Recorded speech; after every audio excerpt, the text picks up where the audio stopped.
Hey everyone, कैसे हैं आप सब। उम्मीद करता हूँ आप सब बढ़िया होंगे और आपकी तैयारी बढ़िया चल रही होगी। इस वीडियो में मैं शेयर करूंगा अपना आरआरबी पीओ 2022 का सेल्फ गिवन इंटरव्यू एक्सपीरियंस। मेरा 15 तारीख को इंटरव्यू था और वेन्यू था इंदौर।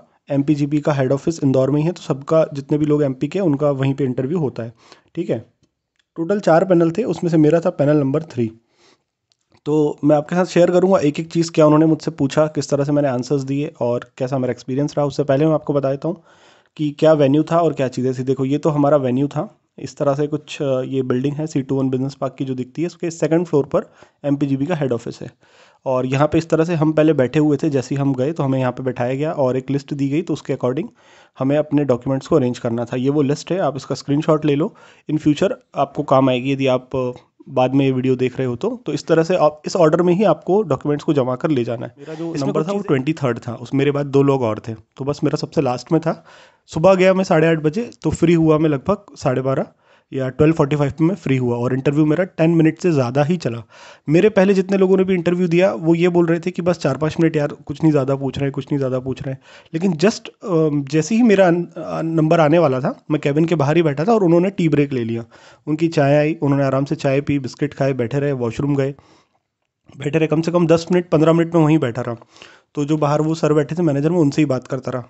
तो मैंने उनसे पूछा कि सर, ये लोग कहाँ से आते हैं इंटरव्यू लेने और कौन होते हैं, ये एमपी से होते हैं या बाहर से होते हैं, ये एमपी के बारे में इतना क्यों पूछते हैं, सिटीज़ के बारे में क्यों पूछते हैं। तो वो सब मुझे बता रहे थे। वो बता रहे थे कि ये इसमें जो चारों मेंबर जो होते हैं वो अलग अलग जगह से आते हैं और ज़रूरी नहीं कि वो एमपी के हो या एमपी के बाहर के हो, ये ज़रूरी नहीं है। कभी कोई एमपी का भी होता है या कोई बाहर के भी। तो जैसे कल कोई पैनल आया था, वो पूरा झांसी से आए थे चारों लोग। तो इसीलिए वो आपकी सिटी के बारे में ज़्यादा चीज़ें पूछते हैं, क्योंकि उन्हें नहीं पता होता, वो खुद बाहर से आए हुए होते हैं, कि आपके यहाँ ज़्यादा चीज़ें क्या है। इसी में उनके क्वेश्चंस भी हो जाते हैं। तो हर कैटेगरी के वो रहते हैं, कोई एक अनरिजर्व का भी रहता है, एक SC ST माइनॉरिटी से भी रहता है। तो उस तरह का कोई कैंडिडेट हो तो वो उस हिसाब से क्वेश्चंस भी उससे कर पाए। और हर फील्ड के टीचर्स भी हर फील्ड से भी वो होते हैं, इस चीज़ का भी वो ध्यान रखते हैं, ताकि ग्रेजुएशन रिलेटेड सही चीज़ें आपसे वो पूछ पाए और आप सही आंसर दे रहे हो कि नहीं, ये भी वो देख पाए। तो ये उनसे मैं बात कर रहा था बाहर बैठ के।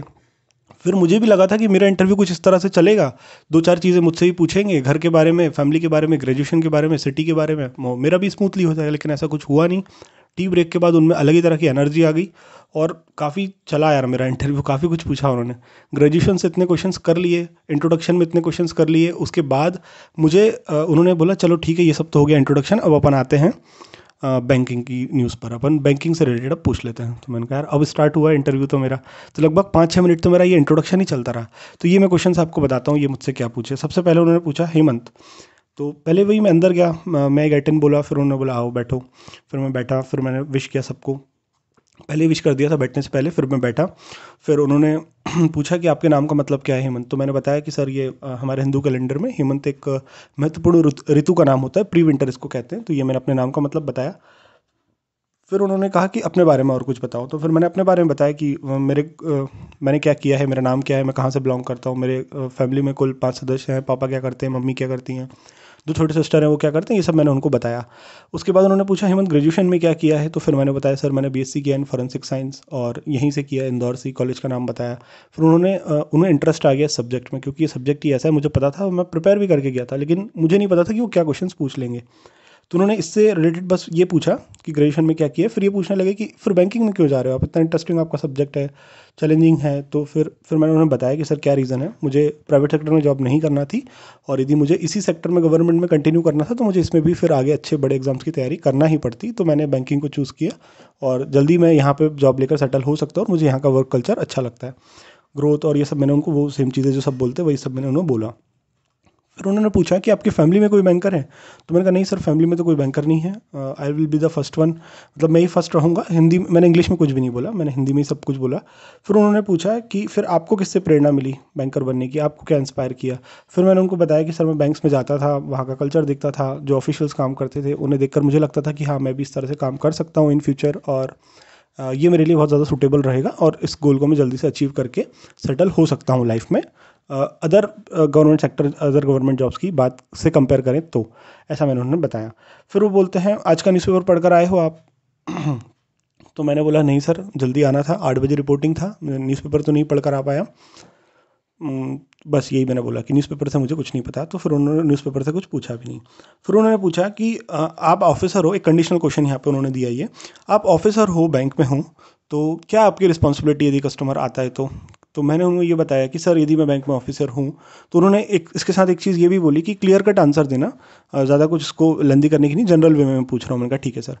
तो मैंने बताया कि सर यदि बैंक में मैं ऑफिसर हूँ तो मेरी ये रिस्पॉन्सिबिलिटी, यदि कोई भी कस्टमर आता है तो मैं उसकी प्रॉब्लम को समझूं, वो क्या किस उद्देश्य से आया है बैंक में, या कोई अकाउंट ओपन करवाना चाहता है, या उसका अकाउंट है और फिर भी उसे उसमें कुछ प्रॉब्लम है, तो पहले मैं उसकी प्रॉब्लम को समझूं और फिर मैं उसे जो सोल्यूशन दूं वो उससे कन्विंस हुआ है कि नहीं, ये मैं इस बात का ध्यान रखूं। तो ये मेरी पहली रिस्पॉन्सिबिलिटी रहेगी।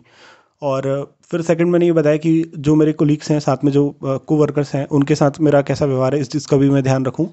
तो ये बस एक दो चीज़ें मैंने उनको बताई, ठीक है। उसके बाद उन्होंने मुझसे पूछा और क्या क्या पढ़ा है आपने। तो फिर मैंने बताया सर मैंने फाइनेंशियल इंक्लूजन पढ़ा है, ग्रीन रिवॉल्यूशन पढ़ा है, आरबीआई के बारे में पढ़ा है, बैंक की हिस्ट्री पढ़ी है, आरआरबी क्या होती है, उन्हें क्यों लाया गया, ये मैंने पढ़ा है, और जनधन अकाउंट्स के बारे में मैंने पढ़ा। तो मैंने ऐसे 7-8 करके चीज़ें बोली। जो जो मैंने पढ़ी थी वो मैंने इसीलिए बोली, यदि यहाँ से क्वेश्चंस बन सकते हैं तो मैं उनको अच्छे से आंसर कर सकता हूँ। ठीक है, तो ये चीज़ आप भी करना, आपसे पूछे तो कुछ टॉपिक्स इस तरह से प्रिपेयर करके जाना कि वो यदि आपसे पूछे कि आप क्या पढ़ कर आए हो और वो आप बताओ, और वो यदि उसमें से क्वेश्चन पूछे तो अच्छे से आंसर कर पाओ। ऐसा मत करना कि आपने जो बताया उसी में से उन्होंने पूछा और उसी का फिर आप आंसर ना दे पाओ। ठीक है, तो ये चीज़ मत करना। उसके बाद उन्होंने मुझसे पूछा कोई मॉक इंटरव्यू लिया आपने, इससे पहले प्रिपेयर किया आपने। मैंने कहा नहीं सर, मैंने खुद से ही प्रिपरेशन की है, कोई मॉक इंटरव्यू मैंने नहीं लिया। ठीक है, तो बस ये चला था मेरा इंट्रोडक्शन, ये थोड़ा लाइट मोड में था। बस ये मुझसे बातें की उन्होंने, मैं स्माइल करके उनको आंसर्स देता रहा। ठीक है, उसके बाद फिर उन्होंने सेकंड मेंबर, ये मेंबर 1 थे, मेल मेंबर थे, 3 मेल थे, एक फीमेल थी। तो इसमें मेरा पूरा इंट्रोडक्शन चला। फिर सेकंड मेंबर को उन्होंने पास किया, ऐसे इशारा किया कि अब आप पूछ लो। तो उन्होंने मुझसे जो पूछा ग्रेजुएशन और बैंकिंग से रिलेटेड मुझसे पूछा उन्होंने। ग्रेजुएशन में ये आपको समझ में नहीं आएगा, इसलिए मैं इनके आंसर्स नहीं दे रहा हूँ। कार्बन डेटिंग क्या होती है उन्होंने पूछा। एक्सहूमेशन क्या होता है, जब किसी को दफना देते हैं और वापस उसकी बॉडी को निकालते हैं तो फिर वो क्या होता है। तो मेरा थोड़ा सब्जेक्ट ही ऐसा था यार। तो उन्होंने काफ़ी कुछ पूछ लिया उसमें। रिसेंट केस स्टडी कोई की है आपने तो वो बताओ। मैं कहा नहीं सर, अभी तो प्रिपरेशन चल रही है तो मैं ऐसा कुछ करता नहीं हूँ। कॉलेज में ज़रूर मैं असाइनमेंट्स में ये सब चीज़ें करता था, लेकिन अभी मुझे कोई केस रिसेंट याद नहीं है ऐसा। तो बस यहाँ पे मैंने ये पहला यहाँ पे था जो मैंने उनको नो कहा था, नो सर। बाकी सब में मैंने प्रॉपर आंसर्स दिए थे। फिर आए वो यहाँ पे बैंकिंग से पूछ लेते हैं। अब ग्रेजुएशन तो हो गया, सीआरआर बताओ, एसएलआर बताओ कि किस एक्ट के थ्रू लाया गया। तो ये भाई मुझे नहीं पता था, ये मैंने पढ़ा भी नहीं था। मुझे ये याद था कि ये क्या होता है, ये पता था। मैंने कहा सर मैं ये बता सकता हूँ कि क्या होता है। तो उन्होंने ये पूछा कि हाँ होता क्या है ये बताओ। तो फिर मैंने बताया कि सर कैश रिजर्व रेशियो इसका पूरा नाम होता है, और एसएलआर का होता है स्टैट्यूटरी लिक्विडिटी रेशियो। ये मैंने उन्हें बताया कि क्या होता है। ये एसएलआर जो है 18% होता है। कमर्शियल बैंक्स को खुद के पास ही ये मेंटेन करना पड़ता है, other in the form of cash और डिपॉजिट्स इसके फॉर्म में। और जो ऐसा जो सीआरआर होता है, ये कैश रिजर्व रेशियो, ये बैंक्स को आरबीआई के साथ मेंटेन करना पड़ता है in the form of cash. ये भी चल रहा है 4.5%, और एसएलआर भी चल रहा है 18%। तो ये दो क्वेश्चन मैंने उनको अच्छे से दिए। बस यहाँ पे जो एक्ट का उन्होंने पूछा ना, ये थोड़ा सा मुझे नहीं समझ में आया, तो मैंने उन्हें कह दिया कि सर ये मुझे नहीं पता। फिर आरआरबी के चेयरमैन कौन है आपको पता है। तो उन्होंने कहा यस सर, मध्य प्रदेश ग्रामीण बैंक के जो चेयरमैन है वो सुनील शर्मा है। ये मैंने उन्हें बताया। ठीक है, फिर मेंबर 3 फिर उन्होंने पास किया। उन्होंने पूछा हेमंत, ये उनसे जब उन्होंने मुझसे पूछा था ना कि आप क्या पढ़ कर आए हो, तो मैंने उसमें पीएसएल भी बताया था, प्रायोरिटी सेक्टर लेंडिंग। तो फिर उन्होंने पूछा कि हेमंत आपने पीएसएल पढ़ा है। मैंने कहा यस सर। तो उन्होंने पूछा क्या होता है। फिर मैंने उन्होंने बताया कि सर ये पीएसएल प्रायोरिटी सेक्टर लेंडिंग होता है। आरबीआई बैंक्स को ये गाइडलाइन देती है कि आपको पीएसएल करना है, मतलब अपना जो लोन आप जो भी देते हो उसमें कुछ इस तरह से परसेंटेज, कुछ इस परसेंटेज में आपको देना है, ताकि ये मैंडेटरी क्या है कि इनको तो देना ही है, अदर देन आप जिसको भी देते हो इनको तो आपको देना ही है इतना परसेंट टोटल से। ये मैंने उन्हें बताया पीएसएल क्या होता है। फिर उन्होंने पूछा कि पीएसएल क्यों ज़रूरी है। तो फिर मैंने बताया कि सर पीएसएल इसलिए ज़रूरी है कि जो बैंक्स हैं, मतलब जो भी लोन देते हैं, यदि वो सिर्फ बड़ी कंपनीज़ को लोन देंगे तो छोटी कंपनीज़ को लोन नहीं मिलेगा, क्योंकि उन्हें लगेगा कि बड़ी कंपनीज़ आसानी से उनका लोन रीपे कर देगी। तो इस वजह से वो लोग छोटी कंपनीज़ को लोन नहीं देंगे और उनका विकास नहीं हो पाएगा। तो बोला चलिए ठीक है। पीएसएल यदि ना करें तो क्या होगा। यदि पीएसएल को उनको ना बोलें कि नहीं करना है ऐसा कुछ, तो फिर क्या होगा, उससे क्या दिक्कत है उसमें यदि ना करें। तो मैंने बोला कि सर यदि हम पूरे देश का विकास चाहते हैं, पूरे देश में यदि ग्रोथ हो, तो हमें बड़ी बड़ी जो बड़ी बिजनेसेस हैं, बड़े एंटरप्रेन्योर्स हैं, बड़ी इंडस्ट्रीज़ हैं, उनके साथ साथ हमें स्मॉल इंडस्ट्रीज़ पर, एमएसएमई पर भी ध्यान देना पड़ेगा, तभी संपूर्ण देश का विकास होगा। ये मैंने उन्होंने बोला कि बड़ी कंपनीज के साथ साथ छोटी को भी कंपनीज को ज़रूरत पड़ती है लोन्स की, फाइनेंस की। तो यदि हम उन्हें भी इसके थ्रू सपोर्ट मिलेगा, जैसे एग्रीकल्चर सेक्टर है, इंफ्रास्ट्रक्चर है, पुअर कैटेगरी सेक्टर है, जिन जिन कुछ कुछ परसेंटेज जिनसे दिया जाता है, तो उनका भी विकास होगा, तो पूरा ओवरऑल देश का विकास होगा। ये मैंने उन्होंने बोला। तो उन्होंने बोला ठीक है। सेटिस्फाई हुए आंसर से तो वो बाकी मैंने कितना करेक्ट दिया वो तो पता नहीं, अब उस टाइम पे जो देखो आता है वो दे देते हैं, एग्जैक्ट जो पढ़ के जाते हैं वो अपन नहीं दे पाते हैं, ठीक है। इसीलिए नॉलेज ज़्यादा हो वो बेटर है, अदर देन बुकिंग लैंग्वेज के अलावा, ठीक है। डेफिनेशंस और ये काम नहीं आती वहाँ पे, नॉलेज जितना है वो आप अच्छे से बता सकते हो। फिर उन्होंने पास ऑन किया मेंबर 4 पे, ये फीमेल मेंबर थी। इन्होंने मुझसे बैंक के बारे में पूछा कि हेमंत आपका किसी बैंक में अकाउंट है? मैंने कहा यस मैम। एसबीआई में है? तो बोले आपके पास चेक बुक है, चेक बुक इशू की है? मैंने कहा नो मैम। तो बोले चेक देखा है आपने कैसा होता है? मैं यस मैम चेक देखा है। तो बोलते कि यदि आपको किसी चेक को वेरीफाई करना है कि वो जेन्युइन है या नहीं है तो आप कैसे करोगे? मैंने कहा मैम जो बॉटम होता है चेक में, बॉटम एक लाइन होती है, उसमें कुछ नंबर्स लिखे होते हैं। पहला नंबर जो होता है वो चेक नंबर होता है, दूसरा नंबर जो होता है वो MICR कोड होता है, वो 9 डिजिट्स का होता है। उसमें मैंने बताया कि फर्स्ट 3 डिजिट बताती हैं किस सिटी का है, फिर सेकंड 3 ब्रांच, फिर सेकंड जो लास्ट 3 हैं वो कोड बताती हैं, ऐसे करके। फिर जो MICR होता है मैम, इसका पूरा नाम होता है मैग्नेटिक इंक कैरेक्टर रिकॉग्निशन। इसकी मदद से चेक को वेरीफाई किया जाता है कि जेन्युइन है या नहीं है। तो ले ओके हेमंत, अच्छा एक चीज़ बताओ, आपको यदि किसी पे डाउट है, जो भी कोई चेक डिपॉजिट कर रहा है, चेक बना रहा है, इशूअर है कोई, तो उस पर आप क्या करोगे? आपको चेक देख के तो ये पता चल जाएगा कि चेक जेन्युइन है कि नहीं, लेकिन जो बंदा है वो जेन्युइन है कि नहीं ये आपको कैसे पता चलेगा? तो क्या करोगे आप इसके लिए? तो मैंने कहा मैम यदि मुझे कोई डाउट लगता है इस केस में तो मैं उसका KYC करा सकता हूँ कि ये उसी का है कि नहीं, ये अकाउंट उसी का है कि नहीं, और जो ID उसने उस अकाउंट में दी है उस अकाउंट नंबर पर वो सेम है कि नहीं। तो ले ओके हेमंत सही है, ठीक है। फिर उन्होंने बोला कि फ्रॉडुलेंट एक्ट के बारे में पता है आपको? तो बस ये आउट ऑफ द बॉक्स था क्वेश्चन, ये मैंने ना पढ़ा था, मुझे ना इसके बारे में पता था, तो मैंने कुछ भी बोला नहीं। मैंने कहा नो मैम मैंने ये नहीं पढ़ा। तो बोला ओके। अच्छा एक चीज़ और बताओ, आप चेक को यदि वेरीफाई करना है विदाउट यूजिंग एनी टूल, जैसे आपने MICR बताया, इसके अलावा कोई तरीका है आप उसको मैन्युअली कोई चेक कर सकते हो? तो मुझे नहीं समझ में आया उस टाइम कि मैं क्या बताऊं। तो उनका नो मैम ऐसी कोई टेक्निक का तो मुझे आइडिया नहीं है कि विदाउट MICR कोड में कैसे वेरीफाई करूंगा। तो उन्होंने बोला कि हेमंत देखो, किसी भी चेक पर यदि आप लाइट के उसको अगेंस्ट देखोगे तो उस पर आपको वाटर मार्क दिखेगा। तो ये मुझे चीज़ पता थी, लेकिन वहाँ पे उस टाइम पे बोलना चाहिए थी, ये मेरे दिमाग में नहीं आया। तो मैंने कहा यस मैम ये चीज़ तो होती है, करेंसी नोट्स पे भी होता है ये, और चेक्स पे भी होता है वाटर मार्क, हम ये देख सकते हैं। तो बोले चलो आपके पास ये एडवांटेज है, अब आपको पहले से पता है कि किस तरह से करना है। मैंने कहा यस मैम ठीक है चले जाइए। बस इतना यहाँ पे हुआ, ये लास्ट क्वेश्चन था मेरा। उसके बाद उन्होंने मुझे टॉफ़ी ऑफ़र की, बोले ये ले लो आप। बस फिर मैं लिया, thank you sir, thank you ma'am बोल के, और मैं आ गया धीरे से गेट वापस बंद करके।